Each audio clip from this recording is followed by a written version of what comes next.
Hello and welcome to A Cat in the Garden. We are not in our garden right now. We are in my car and we are at Lowe's. We're gonna do a little bit of plant shopping, mostly some browsing because I'm here for some sphagnum moss. Last time I was here, they only had one bag of the one that I usually buy, and that's not enough. I started doing moss poles and it's just not enough. So we're gonna go see if they restocked in the last few days and see if they also restocked on plants, because last time I was here they didn't have a big selection and it looked like they were due for some more. And I've noticed that this location usually gets some around Thursday, Friday. We are at the Lowe's in Killeen, Texas, and looks like somebody is ready to go. So we'll see you in there.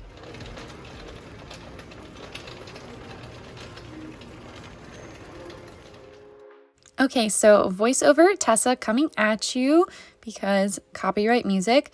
I was looking at these aglaonemas. They were super bright and colorful. The pink isn't really my thing, but they were cute. There's also a cute Monstera adansonii. It looks like these had just come in. So I was right, they did restock recently. More aglaonemas and these really cute caletheas, just kind of things that I usually see here. These were $19.98. I think these were all the trending tropicals in the new pots. It's kind of basic, same stuff as usual. A lot of ferns. Maybe people in Killeen really like ferns, not sure. But we kind of had to skirt a cart to get around here. And here they had the urban jungle and live trends type stuff. This pot was like really interesting for a hanging pot. There were a few different plants in them, but I like the Marantas. I think it was $27 it said. And these were the same price as the trending tropicals. The pots look similar, but they were hanging. So that was cool.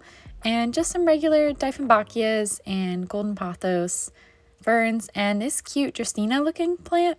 I don't know, I really like the silver on it, even though I'm not a fan of Dracaenas. And here they had the exotic angels, little plants from Costa Farms, and some hanging baskets as well. Honestly, the most interesting hanging basket here was the heartleaf philodendron, and the exotic angels, it was kind of the same. A lot of the same plants that they had in the hanging baskets. The cutest plant was the heartleaf philodendron. And one thing I noticed about that was that the price actually went up. They used to be $4.98 and these were now $5.48, but I guess that's inflation for you. The Phoetonias were also really cute, but I used to have one. I really liked it, but it was just very thirsty.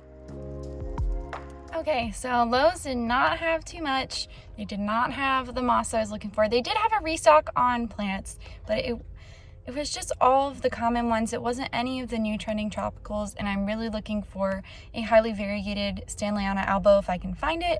So we drove to Home Depot, and we're gonna see if they have my sphagnum moss and see if they have any cooler plants than Lowe's did. So let's go. So first we were looking at the outdoor plants, the annuals and perennials. It was honestly a perfect day outside, sunny, mostly sunny, and 75 degrees, so we were really enjoying the weather. But then I noticed this cart of houseplants over here and I thought, oh, they might be new. And they looked horrible. The Georgiananthus were so crispy and dead, but that's okay. We had to kind of skirt a palm tree to get to the houseplants, and oh my God, when I tell you these were some dead plants, I literally gasped out loud. At first I thought that this was maybe sun damage, but then I remembered that they literally leave their houseplants outside when it's 110 degrees in the summer, and they're fine.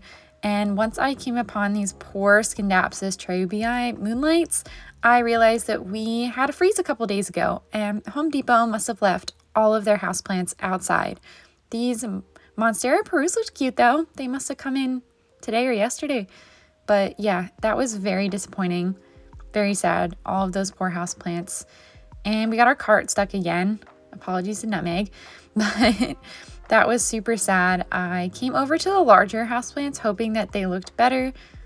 There were some aglaonemas that looked a little sad, maybe just thirsty, but they weren't cold damaged. So you know what? That's a win. And this cute Birkin leaf that looked a little pinkish was nice, but when I touched it, it definitely had some cold damage to it. And here were the big plants. Unfortunately, they didn't look great either. But then I stumbled upon the coolest plant here, and that was this adorable Sequoia Crimson Queen. It was literally the only one here. I kept looking everywhere for another one, and it's not the most highly variegated one out there, but it was cute, and it was only $19.98. And I have been looking for a really nice full one, so that went into my cart immediately.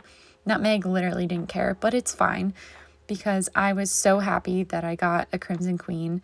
And these plants over here looks a lot better, except for those little crispy boys. I think they're the waffle plant. I can't even tell anymore because they're that dead.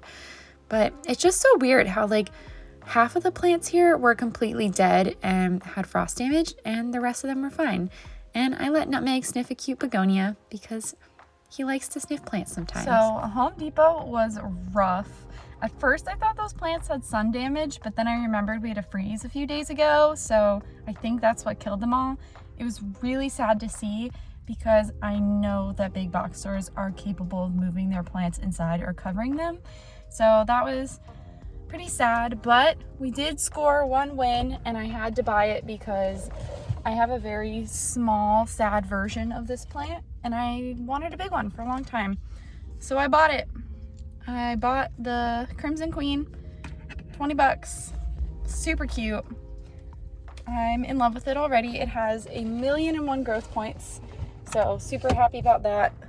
Looks like it might be a little bit overwatered, so we will check on it when we get home. I know this one's antsy to go because it's a hot car. So thank you so much for watching and for coming along that rough ride that was Home Depot. If you like this video, make sure to give us a thumbs up down below and subscribe so you don't miss anything else from me and Nutmeg. Thank you so much for watching, and we will catch you in the next one.